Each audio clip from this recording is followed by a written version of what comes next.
ഉന്മത്തത വിഡ്ഢിയെ കോപിപ്പിച്ച് നാശത്തിലെത്തിക്കുന്നു. അത് അവന്റെ ശക്തി കെടുത്തി മുറിവേൽപ്പിക്കുന്നു. സ്വാഗതം, ഇത് കനൽ വഴികൾ.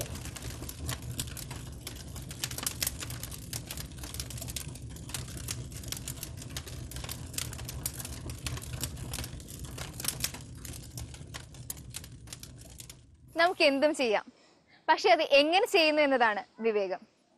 അവിടെയാണ് പലരും പലപ്പോഴും പരാജിതരാകുന്നത്. അപ്പോൾ തിരിച്ചറിവ് വേണ്ടത് വിവേകം എന്ന ആത്മബോധത്തിനാണ്.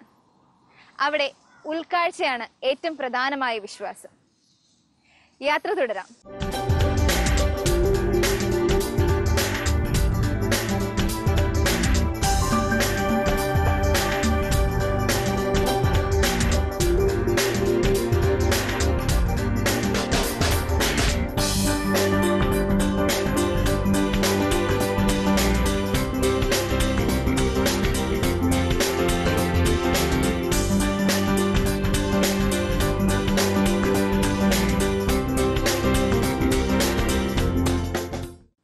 സ്വദേശം തൃശ്ശൂരാണെങ്കിലും ഇദ്ദേഹം ഇപ്പോൾ വർഷങ്ങളായി എറണാകുളത്ത് കുണ്ടന്നൂരാണ് താമസിക്കുന്നത്.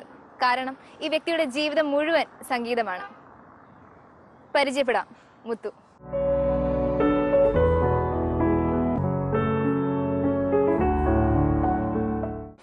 ഹലോ മുത്തു ചേട്ടാ. അപ്പോൾ ഇതാണ് നമ്മുടെ ഇന്നത്തെ സെന്റർ ഓഫ് അട്രാക്ഷൻ. മുത്തു ചേട്ടൻ ഫ്ലൂട്ട് ആർട്ടിസ്റ്റ് ആണ്. ഏട്ടൻ താമസിക്കുന്ന വീടാണിത്. ഇതൊക്കെ ആരൊക്കെയാണ്? ഉമ്മ ഇവിടെയാണ് അപ്പൊ താമസിക്കുന്നത്. അപ്പൊ ഇനി നമ്മൾ കൂടുതൽ വിശേഷങ്ങളിലേക്ക് കടക്കുകയാണ്.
ലോക മലയാളി സംഗമത്തിൽ വെച്ച് സകല കലാവല്ലഭനായ കമലഹാസൻ സാറിന്റെ ആശ്ലേഷം, യേശുദാസ്, ജയചന്ദ്രൻ, സുജാത തുടങ്ങിയ പ്രശസ്തരായ ഗായകരൊത്ത് വേദി പങ്കിടലും അനുമോദനങ്ങളും ഒരിക്കലും മറക്കാനാകാത്ത നിമിഷങ്ങളായിരുന്നു.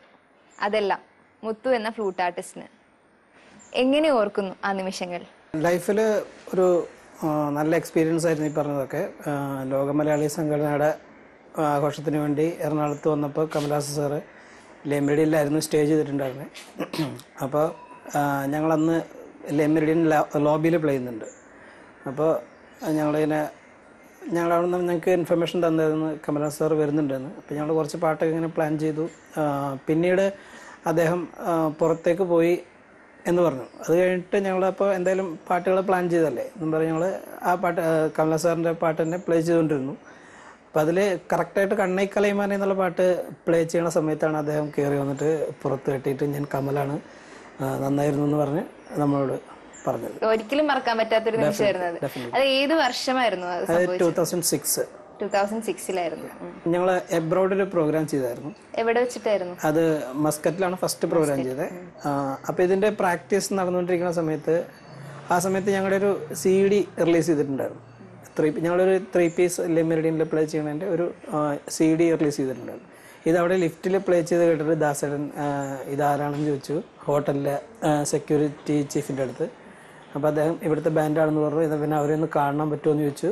അങ്ങനെ ഞങ്ങളെ പുള്ളിയുടെ റൂമിൽ വിളിച്ച് ഒരു മണിക്കൂറോളം ഇങ്ങനെ സംസാരിച്ചു. അപ്പോൾ ഞങ്ങളുടെ സാറ് മിസ്റ്റർ MC റോയ് പറഞ്ഞു ഞങ്ങളിങ്ങനെ മസ്കറ്റിലേക്ക് ഒരു പ്രോഗ്രാമിന് വേണ്ടി പോവാണ്, അപ്പം അവർക്ക് വേണ്ട അഡ്വൈസസ് കൊടുക്കണം എന്ന് പറഞ്ഞപ്പോൾ ഞങ്ങളെ വിളിച്ച് കുറേ കാര്യങ്ങളൊക്കെ പറഞ്ഞു തന്നു. മ്യൂസിക് പ്ലേ ചെയ്ത ലെജൻസിൻ്റെ എക്സ്പീരിയൻസ്, അങ്ങനെ കുറേ കാര്യങ്ങൾ നമ്മളായിട്ട് ഷെയർ ചെയ്തായിരുന്നു. അതും വലിയൊരു അനുഭവമാണ്. പിന്നെ മറ്റ് ഏതൊക്കെ ഗായകരുടെ കൂടെയാണ് വേദി പങ്കിടാൻ സാധിച്ചത്? പിന്നെ ഇപ്പോൾ ഈ SRVC എന്ന് പറയുന്ന സംഘടനയിൽ ഞാൻ 2005 വരുന്നത്. അപ്പോൾ ആ സമയത്ത് ഇതിൻ്റെ നാമകരണം, ഞങ്ങളുടെ മ്യൂസിക് ബാൻഡിൻ്റെ നാമകരണം ചെയ്യുന്ന സമയത്ത് ജയേട്ടനാണ് പാടാൻ വന്നിട്ടുണ്ടായിരുന്നത്.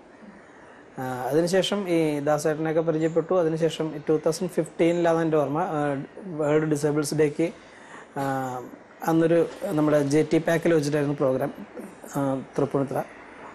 അതിന് ദാസേട്ടൻ, വിജയ് യേശുദാസ്, പിന്നെ നമ്മുടെ ഗായത്രി, വിനീത് ശ്രീനിവാസൻ, രമ്യ നമ്പീശൻ ഇവരൊക്കെ പാടാനായിട്ടുണ്ട്. അപ്പം ഞങ്ങളുടെ ഓർക്കസ്ട്രയാണ് അതിന് ബാക്കിങ് ചെയ്തത്. ഒരു വലിയ നിരയോടൊപ്പം തന്നെ പങ്കെടുക്കാൻ സാധിച്ചിട്ടുണ്ട്. അപ്പോൾ തീർച്ചയായിട്ടും അതേപോലെ ഒരിക്കൽ ഞങ്ങൾ ട്രാൻസ്വേൾഡ് എന്നുള്ളൊരു ഷിപ്പിംഗ് കമ്പനിയുടെ ഒരു പ്രോഗ്രാമിന് വേണ്ടിയിട്ട് ബോംബെയിൽ പോയപ്പോഴത്തേന് അന്ന് ശങ്കർ മഹാദേവനായിരുന്നു നമ്മുടെ കൂടെ പാടാൻ വന്നിട്ടുണ്ടായിരുന്നു. അതും വലിയ പുറത്തുള്ള രാജ്യങ്ങളിൽ പോയിട്ടുണ്ട് പ്രോഗ്രാം. ഇപ്പം നമ്മൾ എബ്രോഡ് പോയത് മസ്കറ്റും ദുബായും ആണ്. ഇത്ര യാത്ര ചെയ്തിട്ടുണ്ടല്ലോ, അപ്പൊ ഈ യാത്രകളൊക്കെ എങ്ങനെയാണ് ആസ്വദിക്കുന്നത്? തീർച്ചയായിട്ടും നമുക്ക് നല്ല ഒരു എക്സ്പീരിയൻസ് ആണ്. നമ്മൾ ഓരോ സ്ഥലങ്ങളിൽ ചെല്ലുമ്പോൾ അവിടുത്തെ പ്രകൃതി, അവിടുത്തെ ആളുകളായിട്ടുള്ള ഒരു നമുക്കിപ്പം ഇപ്പോൾ UAE പോകുമ്പോഴത്തേക്കും നമുക്ക് അവിടുത്തെ ലോക്കൽസ് അല്ലെങ്കിൽ അവിടുത്തെ ആളുകളായിട്ട് നമുക്ക് മിങ്കിൾ ചെയ്യാൻ, സംസാരിക്കാൻ അങ്ങനത്തെ ബുദ്ധിമുട്ടുണ്ട്. എന്നാലും പക്ഷെ അവിടെ നല്ല ധാരാളം മലയാളീസൊക്കെ ഉള്ളതുകൊണ്ട് നമുക്ക് എല്ലായിടത്തും നല്ല കംഫർട്ടായിട്ട് നമ്മുടെ കേരളത്തിലെ എറണാകുളത്ത് പോകുന്ന പോലെ തന്നെ ഒരു എക്സ്പീരിയൻസ് ആയിരുന്നു. കണ്ടറിയുന്നതിനേക്കാളും കൂടുതൽ അനുഭവങ്ങളിലൂടെ എല്ലാവരെയും അടുത്തറിയാൻ സാധിച്ചിട്ടുണ്ട്. ഇതൊക്കെ സംഭവിച്ചത് SRVC-യിലൂടെയാണെന്ന് സാർ നേരത്തെ പറയുകയുണ്ടായി. എന്താണ് SRVC എന്ന് പറയുന്നത്? SRVC എന്ന് പറഞ്ഞാൽ society for rehabilitation of visually challenged. Computer ഉൾപ്പെടെ പഠിച്ചത് ഈ SRVC-യുടെ അണ്ടറിലുള്ള സെൻറ്ററിലാണ്. പിന്നെ ഇവിടെ മൊബിലിറ്റി ട്രെയിനിങ് ചെയ്യുന്നുണ്ട്. പിന്നെ ഇപ്പോൾ വന്നിട്ട് ക്രിക്കറ്റ്, ഫുട്ബോൾ പോലത്തെ ടീമുകളൊക്കെ ഫോം ചെയ്തിട്ടുണ്ട്. എൻ്റെ കാര്യങ്ങളൊക്കെ അതുപോലെ മ്യൂസിക് ബാൻഡ് അന്ന് തൊട്ട് 2005 മുതൽ തന്നെ ഉണ്ട്. ഐ തിങ്ക് 2004 നിങ്ങളുടെ ഈ മ്യൂസിക് ബാൻഡിന് ഫുൾ സപ്പോർട്ട് തന്നു. അതെ. എങ്ങനെയാണ് അവരിലേക്ക് എത്തിപ്പെട്ടത്? എൻ്റെ വീട് തൃശ്ശൂരാണ്. പഠിച്ചത് മ്യൂസിക് കോളേജിൽ പാലക്കാടായിരുന്നു. അപ്പോൾ അവിടെ പഠിച്ചുകൊണ്ടിരിക്കുമ്പോൾ തന്നെ അവിടുത്തെ ഒരു ഓർക്കസ്ട്രയിൽ ഞാൻ പ്ലേ ചെയ്തുകൊണ്ടിരുന്നു, ഫ്ലൂട്ട് തന്നെ. അപ്പോൾ അത് എന്നെക്കുറിച്ച് ഇവർ വിഷ്വലി ചാലഞ്ചറായിട്ടുള്ള ആൾക്കാരെ ഇങ്ങനെ അന്വേഷിച്ച സമയത്ത് ആരോ എന്നെക്കുറിച്ച് ഇൻഫോം ചെയ്യുക, അങ്ങനെ എന്നെ വിളിക്കുകയും ചെയ്തു.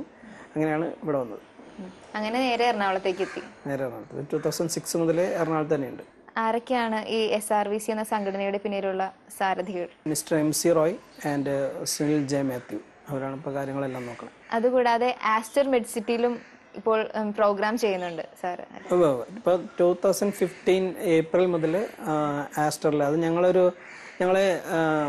ഈ ഹോട്ടലിലല്ലാതെ പുറത്ത് ഈ മാരേജ് ഫംഗ്ഷൻ പോലത്തെ പ്രോഗ്രാംസ് ചെയ്തുകൊണ്ടിരുന്നു.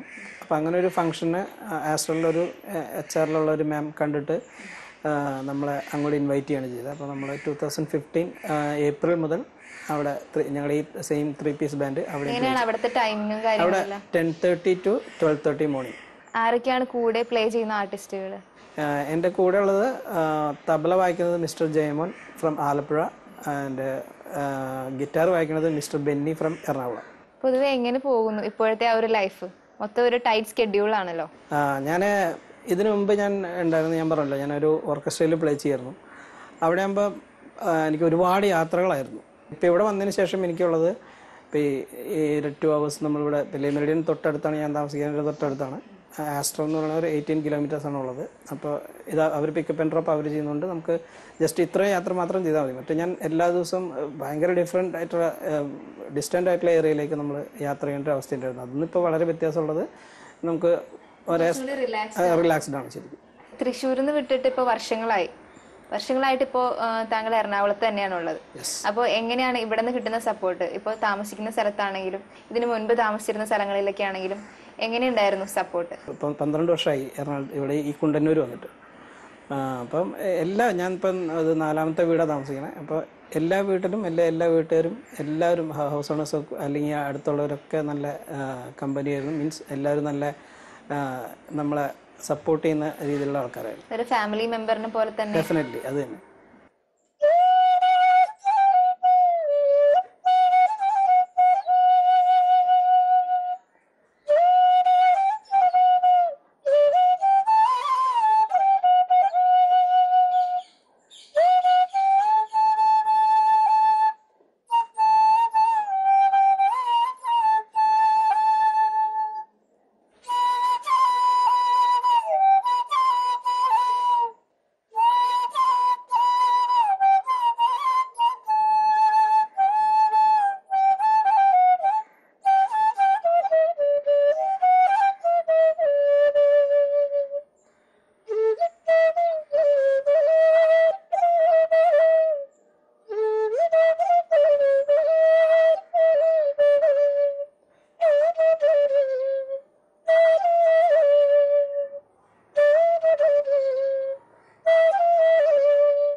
1973 താങ്കളുടെ ജനനം.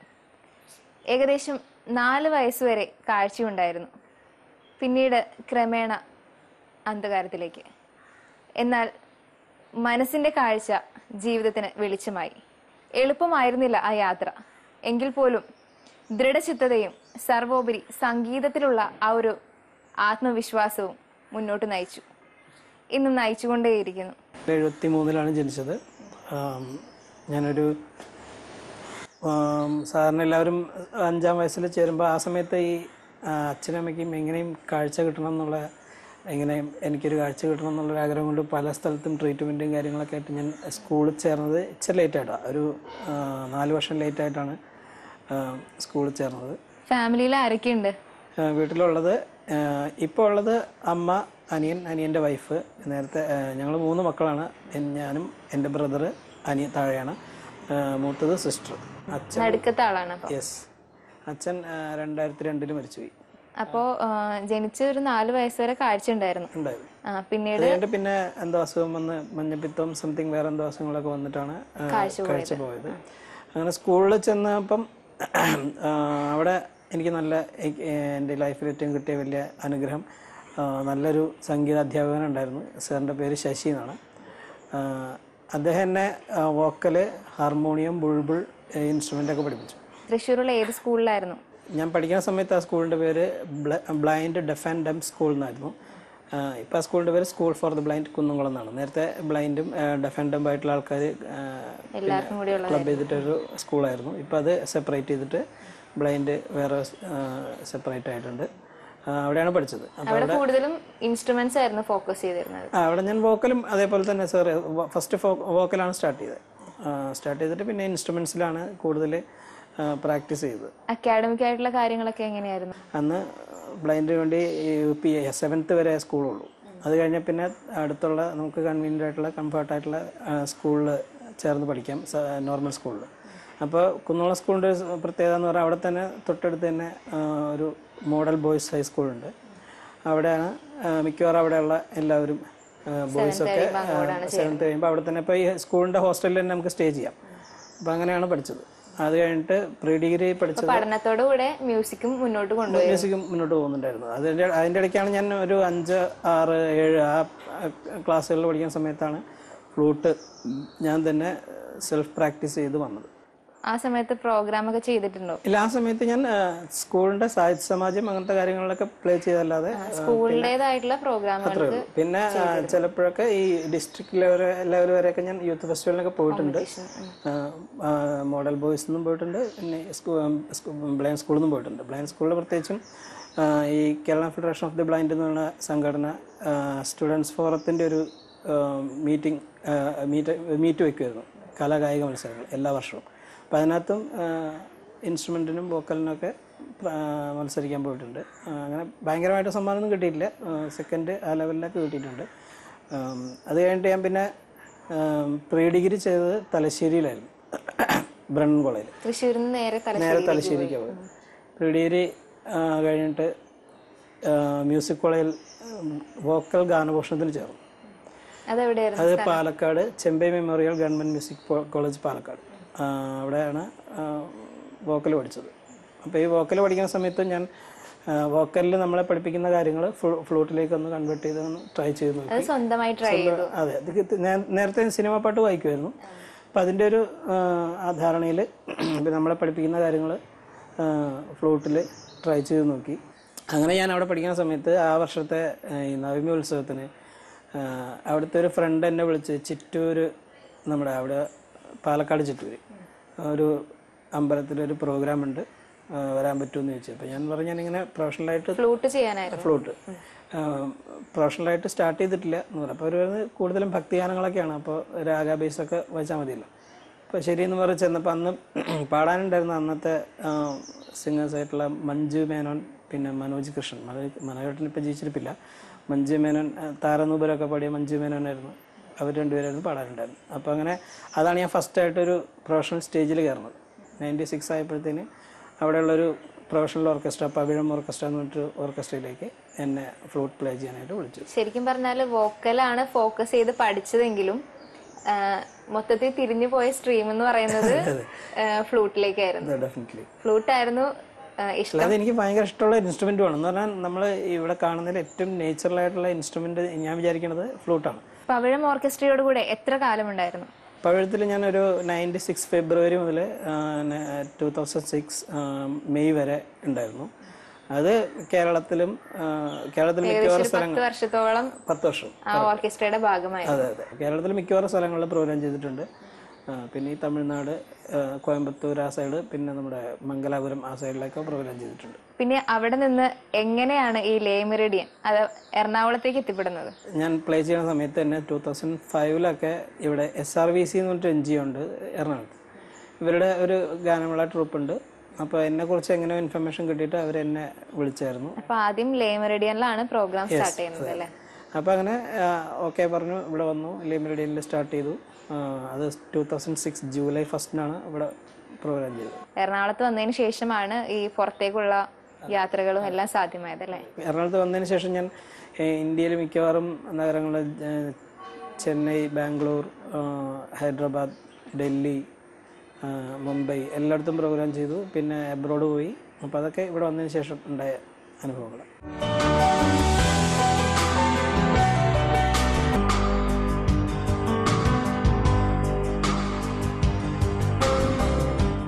Mister Sunil J Mathew, secretary SRVC. Sir, SRVC ചെയ്യുന്ന നന്മകളൊന്നും ഒരിക്കലും മറക്കാനാവില്ല SRVC അറിയുന്ന വ്യക്തികൾക്ക്. അതിൽ ഏറ്റവും ശ്രദ്ധേയമായ ഒന്നാണ് വിഷ്വലി ചാലഞ്ച്ഡ് ആയിട്ടുള്ള വ്യക്തികൾക്ക് വളരെ വലിയ വലിയ വേദികൾ എത്തിച്ചേരാനായി നിങ്ങൾ ചെയ്യുന്ന ആ ഒരു ശ്രമദാനമായ കർമ്മങ്ങൾ. SRVC തുടങ്ങിയത് ആക്ച്വലി ഒരു റിഹാബിലിറ്റേഷൻ, എങ്ങനെ ഈ വിഷ്വലി ചാലഞ്ച്ഡ് ആൾക്കാർക്ക് ഒരു ജോലി സാധ്യത അത് നോക്കിയായിരുന്നു. 2002, ഇപ്പം ഏകദേശം 17 വർഷമായി ഞാനും എൻ്റെ കൊളീഗ് MC റോയ് എന്ന് പറഞ്ഞ് വെച്ച ഒരു സ്ഥാപനമാണത്. പക്ഷേ ഇതിൻ്റെ മെയിൻ ഗോൾ പല പല ഓപ്ഷൻസ് ആയിട്ട് എവിടെയൊക്കെ ഓപ്പർച്യൂണിറ്റീസ് ഉണ്ടോ അതിനെ വിഷ്വലി ചാലഞ്ചിനെ പ്ലേ ചെയ്യുക, അവർക്ക് ഒരു ട്രെയിനിങ്ങും പ്ലസ് അവർക്കൊരു ജോബ് ഓപ്പർച്യൂണിറ്റി. അത് one of the stand out projects ആണ് ഈ ഓർക്കസ്ട്ര. അതിൻ്റെ മെയിൻ എയിം ഇവർക്കുള്ള ഒരു ഡിഫറെൻ്റ്ലി ഏബിളിനകത്തെ ഒരു ചാലഞ്ചസ് ഓവർകം ചെയ്ത് അവരുടെ ടാലൻസിനെ സ്പോട്ട് ചെയ്ത് അവർക്കൊരു ഓപ്പർച്യൂണിറ്റി കൊടുക്കാനാണ്. അതേപോലെ തന്നെ എന്താണ് ഇനി നിങ്ങളുടെ ഫ്യൂച്ചർ പ്ലാൻസ്? സൂൺ ഞങ്ങളൊരു ഡ്രീം പ്രൊജക്റ്റാണ് പല 3 പീസ് ഓർക്കസ്ട്രാസ് ഇറക്കാനും ഈവൻ 2 പീസ് ഓർക്കസ്ട്രയ്ക്ക് ഒരു റിക്വസ്റ്റ് വന്നിട്ടുണ്ട്. ഇപ്പോൾ ഏതെങ്കിലും ഒരു ഇവൻറ്റ് ഓർഗനൈസറോ ഇവൻറ്റ് ഫംഗ്ഷൻ നടത്തുന്നോ ഈവൻ കോർപ്പറേറ്റ് ഇവൻറ്റ്സിന് വേണ്ടി നമ്മൾ പുറത്ത് പോയി ഒരു ഓർക്കസ്ട്രയെ ഹയർ ചെയ്യുന്ന പോലെ അല്ലെങ്കിൽ ഒരു DJ നെ ഹയർ ചെയ്യുന്ന പോലെ നമ്മുടെ വിഷ്വലി ചാലഞ്ച് ടാലൻറ്റഡ് ആൾക്കാരെ ത്രൂ SRVC ഞങ്ങൾ കണ്ടെത്തി അവർക്ക് ഒരു ട്രെയിനിങ്ങും കൊടുത്ത് അവരെ ജോബ് റെഡി ആക്കാനാണ്. അതൊരു ചെറിയൊരു മ്യൂസിക് അക്കാഡമിയുടെ തന്നെ പ്ലാനുണ്ട്. അത് we are looking for like minded people, sponsors, corporates അല്ലെങ്കിൽ even public to come forward and give us suggestions, ideas and help us. അത് റിസോഴ്സസിന് ആവശ്യമുണ്ട്, ഫിനാൻസിന് ആവശ്യമുണ്ട്, അതിനകത്ത് ഓടി നടക്കാനുള്ള മാൻ പവറിൻ്റെ ആവശ്യമുണ്ട്. നിങ്ങൾ എങ്ങനെയാണ് ഈ വ്യക്തികളെ കണ്ടെത്തുന്നത്? 2004 ഞങ്ങൾ ഓർക്കസ്ട്ര തുടങ്ങിയപ്പം ശ്രീ ഉഷ ഉതുപ്പിൻ്റെ കൂടെ ഞങ്ങളൊരു ടാലൻറ്റ് സ്കാനിൽ മുന്നോട്ട് വന്നതാണ് ഇവർ 3 പേര്. ഇതിനകത്തെ കൂടുതൽ ഓർക്കസ്ട്ര മെമ്പേഴ്സ് ഞങ്ങൾ ഇൻഫാക്ട് അവർ ഐഡിയ സ്റ്റാർ സിംഗറിൽ കളിച്ചിട്ടുണ്ട്. പല വേദികളിൽ അവർ തന്നെ പ്രസൻറ്റബിളായി പോയി അവർ തന്നെ ജയിച്ചിട്ടുണ്ട്. അവിടുന്ന് ഞങ്ങൾ സ്കൗട്ട് ചെയ്യും.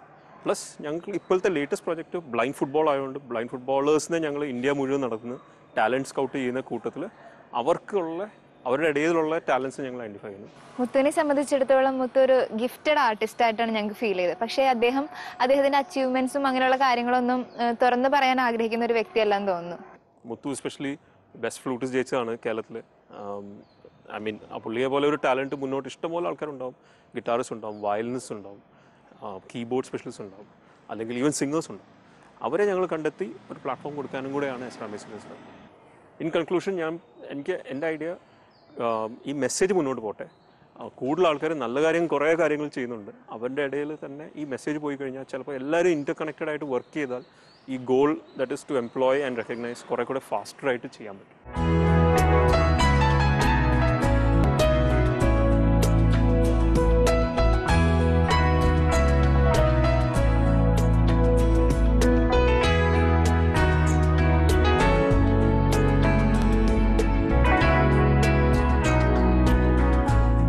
Mister Tejas Jose, GM Le Meridian.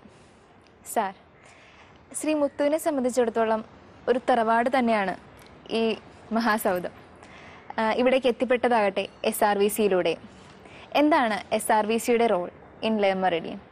ഒരു 12 വർഷം മുമ്പ് SRVCയിലത്തെ റോയും ഞങ്ങളുടെ ആ സമയത്തുണ്ടായിരുന്ന ഒരു ജനറൽ മാനേജറായിട്ട് ഒരു ഡിസ്കഷൻ ഉണ്ടായി, എങ്ങനെ മെറിഡിയൻ സപ്പോർട്ട് ചെയ്യാൻ പറ്റും ഈ കോസിന് വേണ്ടിയിട്ട്. അപ്പോൾ ആ ഡിസ്കഷനിലൂടെ നെക്സ്റ്റ് സ്റ്റെപ്പാണ് ഹാർട്ട് ടു ഹാർട്ടിൻ്റെ ഫോർമേഷൻ. ആൻഡ് മുത്തു ആൻഡ് ടീം ഇവിടെ വന്ന് പെർഫോം ചെയ്ത് തുടങ്ങി. അന്നോട്ട് മെറിഡിയനും SRVCയും ഹാർട്ട് ടു ഹാർട്ടും ഒരു ഫാമിലി പോലെയാണ്. And that is still going on. Le Méridien എങ്ങനെയാണ് ഇവരുടെ പെർഫോമൻസ് പോകുന്നത്? എന്ത് സപ്പോർട്ടാണ് നിങ്ങൾ കൊടുക്കുന്നത്? മുത്തുവാണ് നമ്മുടെ മെയിൻ മ്യൂസിഷ്യൻ, ഫ്ലോട്ടിസ്റ്റാണ്. പുള്ളി when he starts performing he takes you to different place altogether. നമ്മളിവിടെ മെറിഡിയനിൽ ഇരിക്കുകയാണെന്ന് തോന്നില്ല. You are in a concert arena suddenly. And when he and his team perform you just totally enjoy it. അപ്പോൾ അങ്ങനെ ഒരു transform ചെയ്യാനുള്ള ഒരു കഴിവ് ഒരു ബാൻഡിലൂടെ വരാമെന്ന് പറയുന്നത് ഒരു വലിയൊരു അച്ചീവ്മെൻ്റാണ്. പിന്നെ ഇവരെ ഇങ്ങനെ പെർഫോം ചെയ്യുന്ന കണ്ടിട്ടുണ്ടെങ്കിൽ ഇവർ വിഷ്വലി ചാലഞ്ചാണെന്ന് ആരും പറയില്ല.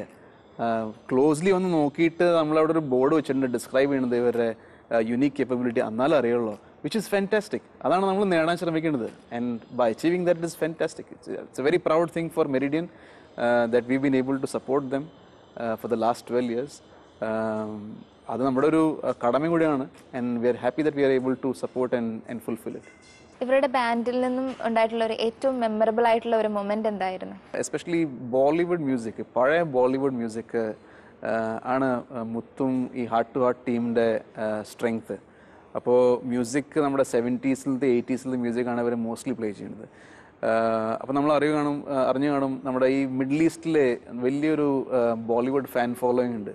അപ്പോൾ നമ്മുടെ ഈ ജനറലി ആരബ് സീസൺ ഉണ്ടാവും, ആരബ് കൺട്രീസിൽ നിന്ന് കുറേ പേര് വരും. മെയ് ടു ജൂലൈ ഓഗസ്റ്റ് ആ പീരീഡിൽ നമ്മുടെ ആരബ്സ് കുറേ ഹോളിഡേസ് സീസണായിട്ട് വരും ഇങ്ങോട്ട്.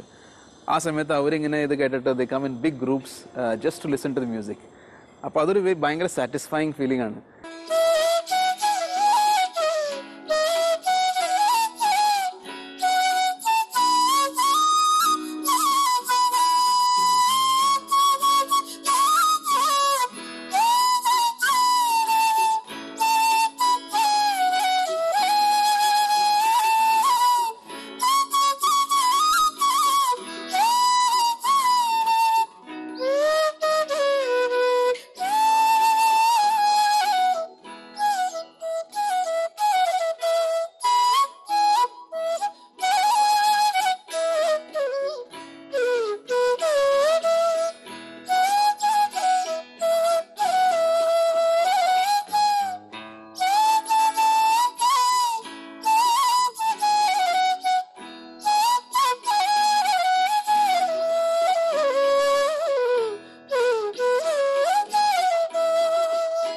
Commander Jelson Kavalakkatt, CEO Aster Medicity.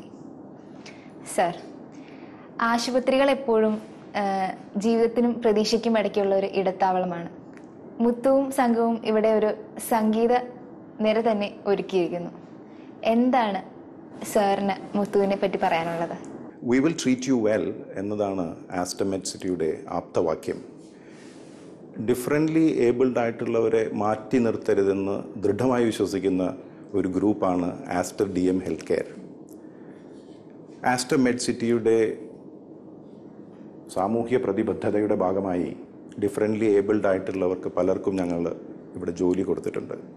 അതിൻ്റെ ഭാഗമായാണ് ഇവരുടെ കഴിവുകൾ പ്രദർശിപ്പിക്കാനുള്ള ഒരു വേദിയും ഇവിടെ ഒരുക്കിയിട്ടുള്ളത്. ഒരു ഹോസ്പിറ്റലിൽ പലതരത്തിലുള്ള മാനസികാവസ്ഥയുള്ളവരാണ് എത്തിച്ചേരുന്നത്. അപ്പോൾ രോഗികൾക്കും അതുപോലെ തന്നെ അവരുടെ കൂടെ വരുന്നവർക്കും കുറച്ചെങ്കിലും ഒരു ആശ്വാസം ലഭിക്കാൻ ഇവരുടെ മാധുര്യമേറിയ ഈ സംഗീതത്തിൽ നിന്ന് കഴിയും എന്നുള്ളൊരു പ്രത്യാശയും കൂടി ഇതിൻ്റെ പുറകിലുണ്ട്. സാറ് ആസ്വദിക്കുന്നു സംഗീതം, അതുകൊണ്ടായിരിക്കണമല്ലോ സാറ് തന്നെ അങ്ങനെ ഒരു മുൻകൈ എടുത്ത് ഇങ്ങനെ ഒരു ടീമിനെ ഇവിടെ സെറ്റ് ചെയ്തത്. നമുക്ക് പല രോഗികളിൽ നിന്നും അതുപോലെ തന്നെ അവരുടെ കൂടെ വന്നിരുന്നവരിൽ നിന്നും ഫീഡ്ബാക്സ് കിട്ടിയിട്ടുണ്ട്. അത് ഒരു ഹോസ്പിറ്റലിൽ പല സമയത്തും വെയിറ്റിംഗ് ഒക്കെ ഉണ്ടായിരിക്കും. ആ സമയത്ത് അവിടെ വന്നിരുന്ന കുറച്ച് നേരം ഈ ഈ ഇൻസ്ട്രുമെൻ്റൽ മ്യൂസിക് കേൾക്കുന്നത് അതൊരു വളരെ തെറാപ്പറ്റിക് ആയിട്ടാണ് നമുക്ക് കിട്ടിയിട്ടുള്ള ഫീഡ്ബാക്ക്. അതുകൊണ്ട് തന്നെ അത് മുന്നോട്ട് കൊണ്ടുപോകുന്നു.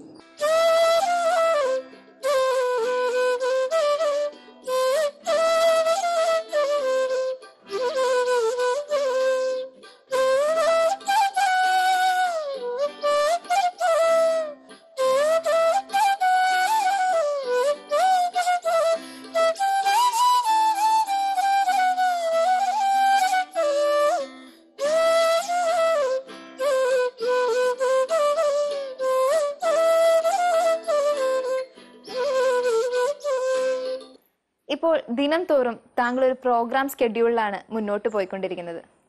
അതിൽ വിശേഷപ്പെട്ടതാകട്ടെ ആസ്റ്റർ മെഡ്സിറ്റിയും. അതൊരു ആശ്വാസ ഗീതം കൂടിയാണ് അല്ലേ? ഞങ്ങൾ ലേ മെലഡിയനിൽ 2006 മുതൽ പ്ലേ ചെയ്യുമ്പോഴും നമ്മൾ പുറത്ത് ചില പ്രോഗ്രാംസ് ചെയ്യാറുണ്ട്. പ്ലേ ചെയ്യണത് അവിടുത്തെ HR മാം കണ്ടിട്ട് അവരാണ് നമ്മളെ അവിടെ പ്ലേ ചെയ്യാമോ എന്ന് പറഞ്ഞ് ഇൻവൈറ്റ് ചെയ്തത്. അത് 2015 2015 ഏപ്രിലാണ് അവിടെ സ്റ്റാർട്ട് ചെയ്തത്. നമ്മളവിടെ രാവിലെ 10 മുതൽ 12 വരെയുള്ള സമയത്താണ് പ്ലേ ചെയ്യുന്നത്. നിങ്ങൾ നേരത്തെ പറഞ്ഞ പോലെ ഒരു ആശ്വാസം പലരും വന്നിട്ട് നമ്മുടെ അടുത്ത് പറയാം. കാര്യം അവരുടെ റിലേറ്റീവ്സ്, മകനോ അച്ഛനോ ഭാര്യയോ അങ്ങനെ പലരും വല്ല സർജറിക്ക് തിയേറ്ററിലായിരിക്കും.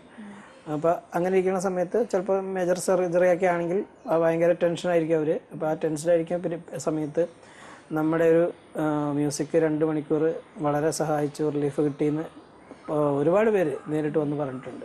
പിന്നീട് വൈകിട്ട് ലേ മെറിഡിയനിലേക്ക് അല്ലേ? യെസ്, വൈകുന്നേരം 8 to 10 ആണ് ലേ മെറിഡിയൻ്റെ ടൈം. അവിടുത്തെ എക്സ്പീരിയൻസ് എങ്ങനെയാണ്? ലേ മെറിഡിയനിലുള്ള എക്സ്പീരിയൻസ്? ലേ മെറിഡിയനിൽ വളരെ നല്ല എക്സ്പീരിയൻസ്. ഗസ്റ്റും സ്റ്റാഫും എല്ലാവരും നല്ല സപ്പോർട്ടാണ്.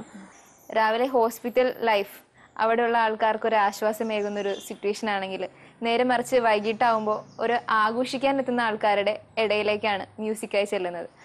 ഇതിനൊരു കമ്പാരിസൺ പറയാൻ പറ്റുമെന്ന് എനിക്ക് തോന്നുന്നില്ല. പക്ഷേ ഈ രണ്ടും നമുക്ക് എക്സ്പീരിയൻസ് ആണ്. ഇതല്ലാതെ മറ്റെന്ത് പ്രോഗ്രാംസ് ഒക്കെയാണ് ചെയ്യുന്നത്? മ്യൂസിക് പ്രോഗ്രാം തന്നെ വേറെ ചെയ്യുന്നുണ്ട്. ഇപ്പം ഞാൻ ഈ ഇടയ്ക്ക് ചെറുതായിട്ട് ക്ലാസ്സുകൾ എടുക്കുന്നുണ്ട്. ക്ലാസ് എന്ന് പറഞ്ഞാൽ ഞാൻ ഫ്ലൂട്ട് പഠിച്ചിട്ടില്ല, എന്നാലും എൻ്റെ ചില ടെക്നിക്സ് ഈ ഇടയ്ക്ക് ഞാൻ ജസ്റ്റ് സ്റ്റാർട്ട് ചെയ്തു. പിന്നെ എനിക്ക് ഒരു ആഗ്രഹമുള്ളത് ഒരു ഫ്ലൂട്ടിലൊരു ഒരു സിംഫണി എന്നുള്ളൊരു ടീം എന്നാണ് എൻ്റെ അടുത്തൊരു ആഗ്രഹം. പരീക്ഷണങ്ങളും ആശകളും എല്ലാം നിറവേറട്ടെ എന്ന് ആശംസിക്കുന്നു.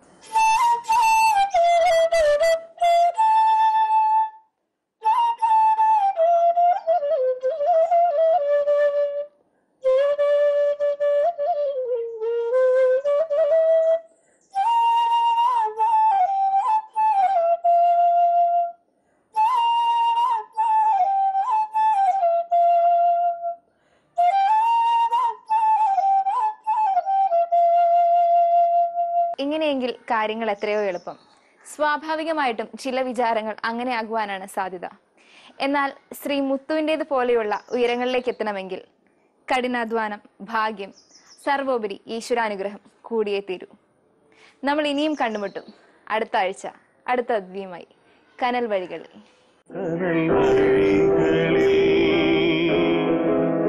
ജീവിത നീഴൽ വഴികളിൽ നാദൻ ചൂടിയ മുൾക്കിരീടം എന്നും ജീവന്റെ ഹൃദയ വീതിയിൽ സാന്ത്വനമായി പുഷ്പകിരീടം പ്രത്യാശയായി